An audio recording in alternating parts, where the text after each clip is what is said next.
It has been my experience, both in life and in the study of scriptures, that God always succeeds in using us to fulfill God's promises with or without our cooperation. When God told Abraham that he would be the father of a great nation, he couldn't believe it. So he tried to make it happen by conceiving with Hagar instead of Sarah.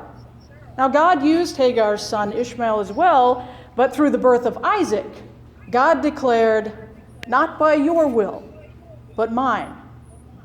When God called Moses, and he resisted, insisting that he was not a fit speaker, God said, "That's all right. I'll let Aaron do the talking." But to borrow from Fiddler on the Roof, for a man of slow speech, he talked a lot. How often do we resist our calling? When a stranger shook my hand one Easter morning, looked me in the eye and said, "You have the voice of a pastor," I didn't believe him. As eager as I was to be of service, I convinced myself that I lacked any voice to talk about my faith. Now, I'll skip over the boring efforts of resistance on my part because you see me here right now. Clearly, I was overruled. Now, not to compare myself too closely with Abraham or Moses, but I understand their resistance, as you probably do. I think I knew the moment that I heard that invitation that I was receiving a calling. It just wasn't the kind of calling that I had in mind for myself. And how irritating is it that God knows better than us? We mortals have the worst habit of letting our own will get in the way of God's work.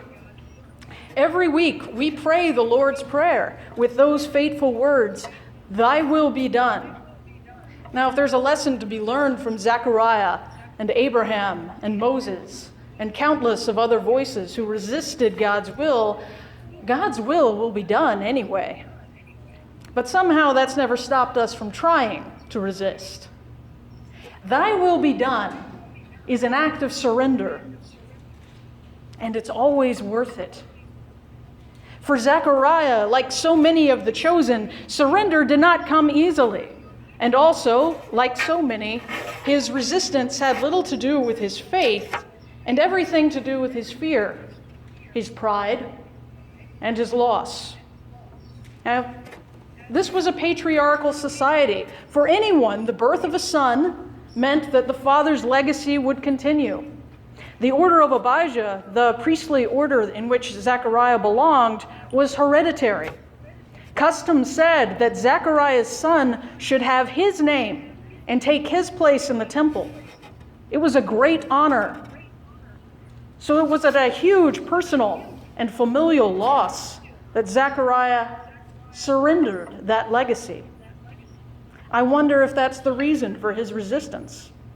Luke reads that Zechariah and Elizabeth were old in years. They would have given up on the hope of having any legacy and maybe felt, as many feel, that they had nothing left to offer. So when Gabriel told Zechariah that he would have a son, he may have had a moment of joy before realizing that it meant that his son would not carry his family name or his father's calling. His impulse was to resist, coughing up the most convenient excuse, Elizabeth's age, that God must have made a mistake. But God had enough priests. 24 priestly orders had been created by King David, according to Chronicles, so that Aaron's descendants could each be a part of worship, and they rotated every 2 weeks. But there were so many of them, Luke reads, that even the priests within those 24 orders had to draw lots to decide who could enter the temple. God's purpose for one to prepare the way for Christ did not require another priest. The spirit of Elijah would possess a wild man in camel's hair to give light to those who sit in darkness, and in the shadow of death, with a message of mercy and forgiveness. Once Zechariah accepted that he and Elizabeth would parent that voice crying out in the wilderness, once he surrendered, not my will, but God's, he was returned his voice and was so overcome with joy, he praised God with a song rivaled only by songs of Miriam, Deborah, and Mary. The birth of John signified the imminent coming of the Messiah, and there was no greater calling for a priest than a chance to be a part of that. And to think if he had succeeded in his resistance, he would have missed it. In the season of Advent, we celebrate in hope and faith that Christ is coming, which is why it is so important that we not let this amazing season pass us by. Hope is not merely wishful thinking. It is a state of trust, surrendering to God's will, working through us. The way is being prepared. Being so possessed by this hope, we are likewise possessed with the spirit of Elijah, with that same incredible calling. You see, God ensured that Zechariah and Elizabeth did have a legacy. We are that legacy. Like John the Baptist, we are called to be prophets of the Most High, to go before the Lord, to prepare the way, to give knowledge of salvation to the people by the forgiveness of sins, by the tender mercy of our God, to guide our feet in the way of peace. It is a calling that should be celebrated. Keeping in human tradition, it will always be our impulse to resist.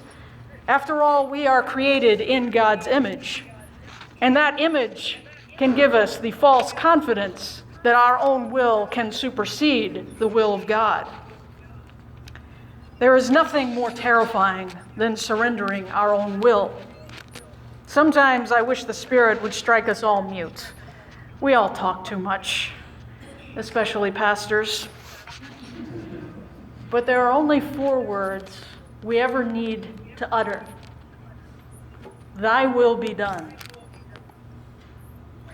And it's true, this calling does not all look like being the next Dorothy Day or Desmond Tutu.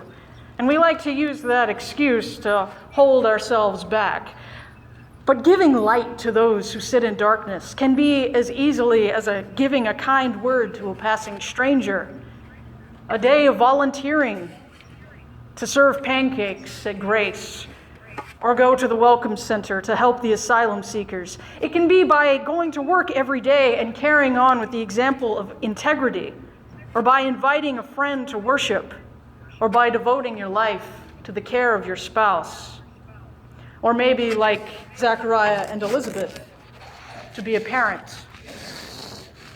Scriptures highlight major events, but entire lives can be altered by a single gesture. As one friend said to me recently, God's will works in the significant and the mundane. Having hope and faith does not stop us from having doubts. Looking at the state of the world today and throughout history, it is hard to believe sometimes that God is still active. And that doubt makes us distrust anything resembling a calling of a way toward peace.